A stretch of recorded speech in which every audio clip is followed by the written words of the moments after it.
You ever walk into your own house and find a stranger using your shower? Yeah, that actually happened to me.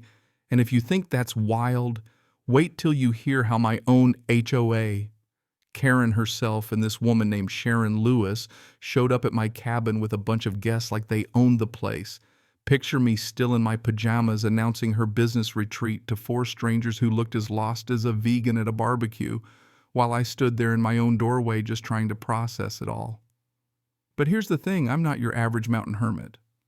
I'm Jake Morrison, a 34-year-old master electrician who wired this whole place myself, every switch, every bulb, every camera. And trust me, that becomes real important. So when Sharon refused to leave my property, like literally argued with me on my own porch, I just shrugged, locked the gate, and with one little swipe on my phone, I cut the power. Every single light gone. Complete blackout. You should have seen those guests' faces when the executive retreat turned into the Blair Witch Project. What those people discovered about Sharon in that darkness, well, let's just say it changed the whole story. Honestly, if you'd told me this 6 months ago, I'd have laughed you right out of town. See, I bought this cabin to escape all the drama. 3 miles up a mountain surrounded by pines, peace and quiet, right? Or so I thought. It's not just my home, it's my workshop, my sanctuary, where I test security setups for clients and apparently stage surprise interventions for HOA criminals. It all kicked off one Friday in late November. I was out by my truck doing the usual oil fluids, and my flashlight glints off something metal stuck under the bumper. Turns out it's a GPS tracker. Not a cheap Amazon knockoff. This thing was pro 3-month battery life held by magnets. My heart just about jumped into my throat. Somebody'd been tracking me, learning my patterns, but who? Well, that got answered fast. 2 days later, I'm enjoying my Sunday coffee when I hear engines gravel crunching up my driveway. I see a white van, then a black SUV winding up toward my place. My stomach dropped. I knew that Sharon Lewis, self-appointed community relations coordinator for our HOA, because the rest of us quit showing up to her nonsense meetings. As the cars park out, comes Sharon dressed like she just raided a discount rack, waving a bottle of wine, flashing that wide fake smile like I'm the guest at my own house. 4 strangers pile out looking cold and awkward, probably wondering what kind of networking retreat they'd signed up for. And there's Sharon acting like she's Martha Stewart meets Tony Soprano. Jake, surprise. I brought my executive retreat participants to your beautiful cabin. You can relax and enjoy the networking. She's waving that wine bottle like a wand, completely ignoring the fact she's trespassing on private property. Now, this is the moment you realize who you're dealing with. Sharon isn't just nosy, she's calculated. Dangerous, even.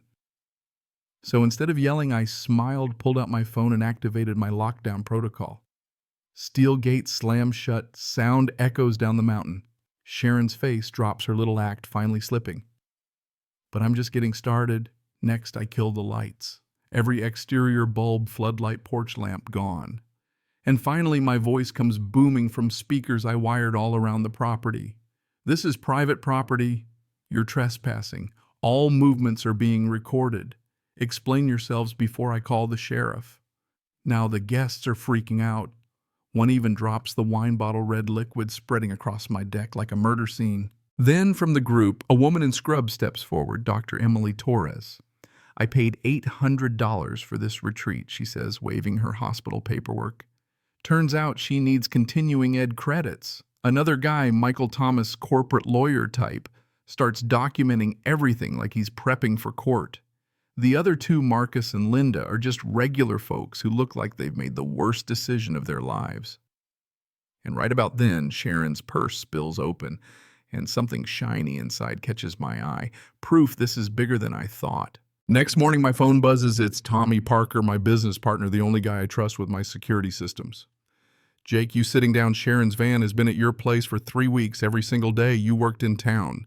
And get this, she filed a change of address. She's been having your mail sent to the cabin. That hit me like a sledgehammer. Sharon hadn't just trespassed. She'd moved and set up shop and started living my life. I step outside just to clear my head and notice the deck furniture's rearranged cushions have different wear. The grill's moved. She's been living in my house using my stuff. The GPS tracker was just insurance, so she'd know when I was gone. Meanwhile, the retreat guests are stuck behind my locked gate, group dynamics shifting by the hour. Dr. Emily's running things, rationing snacks, interrogating Sharon. Michael's building a legal case with every text and photo. Marcus is pacing, muttering about child support. Linda's gone catatonic. Sharon. She's unraveling. All her excuses crumble when Michael asks for written agreements and Dr. Emily demands the itinerary. Turns out Sharon's entire business is a sham, fake testimonials, stolen photos, phony licenses. Michael calls it what it is: advanced fee fraud, identity theft, embezzlement. Now the color drains from Sharon's face. She tries to turn everyone against me, calls me unstable, says I'm some PTSD-crazed vet. But Dr. Emily isn't buying it. She tells Sharon Jake's response is rational for a homeowner. You, on the other hand, show signs of sociopathy. That's when I go full Sherlock Holmes and search my cabin. The guest room. It's now a full-blown criminal HQ: laptops, printers, fake business files, a filing cabinet stuffed with profiles of 47 cabin owners in 3 counties. Sharon's been tracking my routines for months. Every coffee stop, every hike, every Tuesday breakfast at Murphy's Diner. She knows more about me than my own mother. Tommy shows up looking grim. He's found Sharon's name in police databases, arrests in Wyoming, Utah, always targeting rural owners, always disappearing before the law caught up. The guests are breaking down. Dr. Emily and Michael are ready to testify. Marcus and Linda start spilling everything for leniency. Turns out Sharon's been embezzling from our HOA emergency fund too, 15 grand gone. The community starts buzzing. Mrs. Henderson calls Sharon, tried to recruit her too. Bill Brown down by the lake says Sharon was fishing for booking info. She wasn't just targeting me, she was casing the entire county. The twist: Sharon's own daughter Amy comes forward. She's been secretly collecting evidence, scared out of her mind, and finally breaks. Turns out Sharon forced Amy to create fake online profiles to catfish me, extracting personal info, learning my vulnerabilities, plotting not just to steal my cabin, but to ruin my life, even physically harm me if I didn't go quietly. Amy lays it all out: files, text messages, even notes about permanent solutions if legal harassment didn't work. Suddenly it's not just fraud, it's a potential attempted murder investigation. The day of Sharon's arrest is wild. She tries to spin it, like I'm the criminal screaming, "He held us prisoner." He's unstable. But the evidence is overwhelming.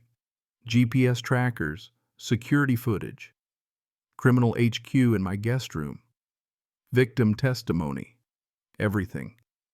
Detective Williams from the State Bureau of Investigation reads out the charges: identity theft, mail fraud, embezzlement, trespassing, conspiracy, and now, thanks to Amy, attempted murders on the table. Court day, our whole community packs the gallery. Sharon looks nothing like the confident scammer who invaded my life. She's just a broken shell in an orange jumpsuit.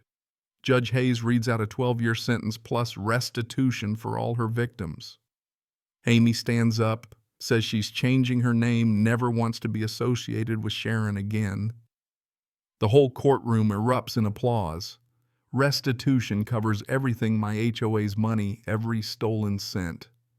The best part: my cabin becomes a legend.